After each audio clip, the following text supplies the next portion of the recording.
देखो ये क्वेश्चन है, find the time up to which an insect can see the image of a given object.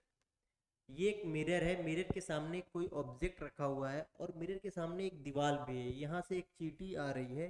तो तुम्हें बताना है कि ये चींटी इस ऑब्जेक्ट के इमेज को कितने टाइम तक देख पाएगी। ये एक फील्ड ऑफ व्यू से क्वेश्चन है। फील्ड ऑफ व्यू एक टॉपिक है, उसमें क्या होता है, पहले इस मिरर की इमेज बनाओ। तो ये प्लेन मिरर है, जितने डिस्टेंस पे ऑब्जेक्ट है उतने डिस्टेंस पे इसकी इमेज होगी। इसकी इमेज मान लेते हैं कि यहाँ पे है इमेज इसकी, और ये डिस्टेंस भी इसका एल ही होगा क्योंकि ये हमने प्लेन मिरर में पढ़ रखा है। यहाँ से इस मिरर के एक्सट्रीम पोजीशन पे जाओ, इस मिरर के एक्सट्रीम पोजीशन पे जाओ, इसके बीच में जब तक इंसेक्ट की आई रहेगी या इंसेक्ट की आंख रहेगी तब तक वो ऑब्जेक्ट के इमेज को देख पाएगा। यही होता है फील्ड ऑफ व्यू। इस पोर्शन को बोलते हैं, जो यहाँ से लेके यहाँ तक है, इसको बोलते हैं field of view. Field of view इसको बोलते हैं। अब देखो इसको सॉल्व कैसे करेंगे। एक देखो यहाँ से समझ आ रहा है कि ये एक ट्रायंगल है और एक बड़ा सा ट्रायंगल है।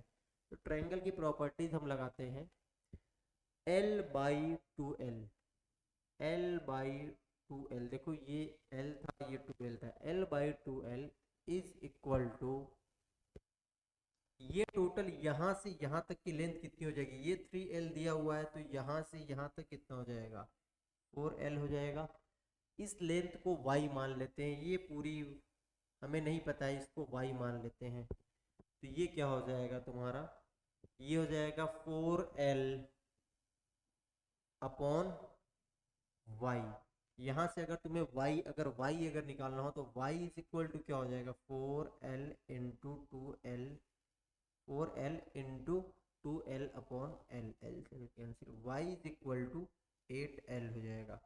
अब देखो ये टोटल डिस्टेंस कितनी है, 8L है, वेलोसिटी क्या है, v है, हमें टाइम निकालना है। पता है speed, velocity is equal to क्या होता है, d बाई टी। यहाँ से t इज इक्वल टू क्या हो जाएगा, d बाई v, और d कितना है, डिस्टेंस कितना है 8L, 8L अपॉन v। ये तुम्हारा टाइम की वैल्यू आ गई। अच्छा मैंने ये सारा डाटा नहीं दे के रखा है, तुम्हें न्यूमेरिकल में बकायदा डाटा दे देगा कि 4 मीटर पर सेकेंड से आ रहा था, ये 8 मीटर का था, ये 2 मीटर का था, ताकि तुम्हें इजीली आंसर आ सके। मैंने थोड़ा टफ बनाने के लिए ये वैल्यू ऐसे ले रखी है अल्फ़ाबेटिकली। Thank you.